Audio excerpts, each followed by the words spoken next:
I just spent $2,687 on parts for a 3D printer I'm building completely from scratch. No kits, no shortcuts, every single component sourced individually. That's 50 plus items across multiple vendors, and it took me an entire day just to order everything. Here's what I bought, why I bought it, and whether I think it was worth it.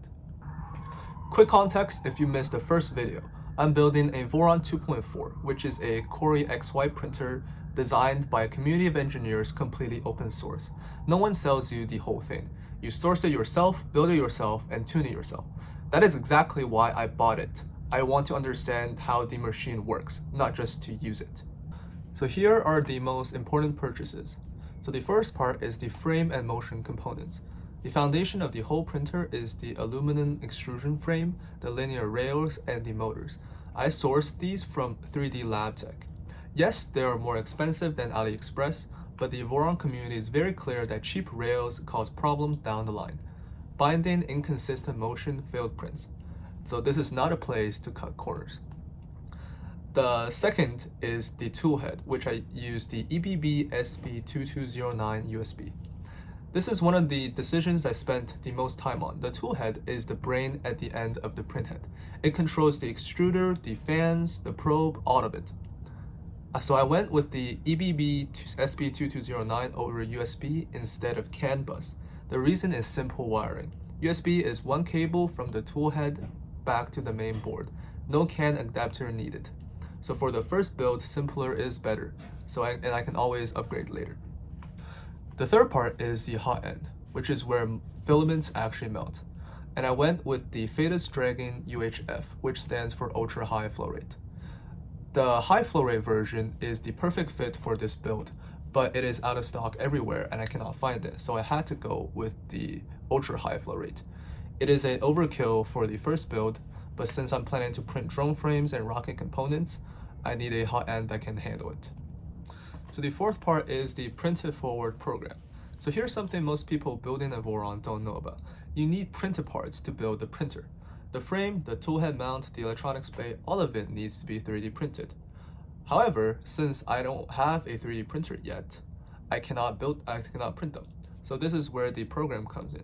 It's a community initiative where Voron owners print your parts for you at a cost. And I got matched with a provider in Canada and got all the parts that I needed from him.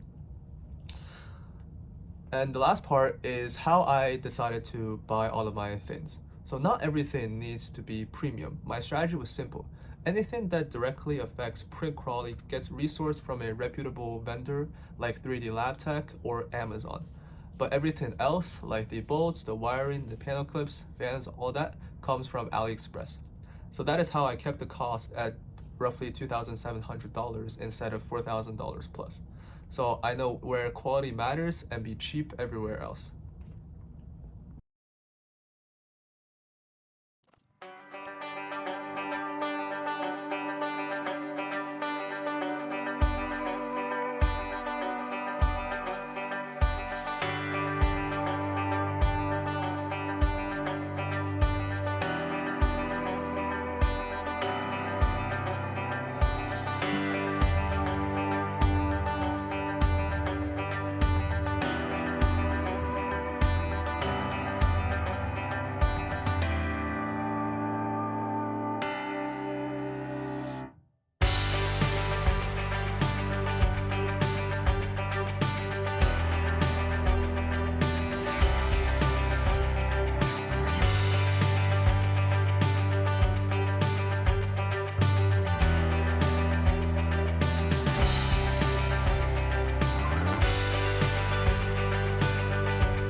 So where did the $2,687 actually go?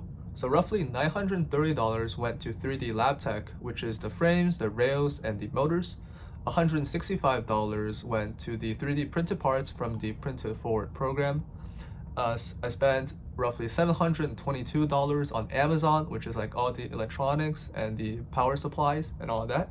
And $130 were spent alone on the Hotend.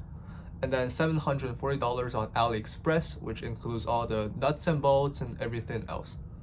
So everything is ordered, and some of it's already shipped, some of it's delivered, and some of it's coming from China, so it'll probably take a few weeks. The next video is the first parts unboxing, and honestly, that is when we'll find out if I bought the right things or spent $2,687 worth of mistakes. Subscribe if you don't want to miss it.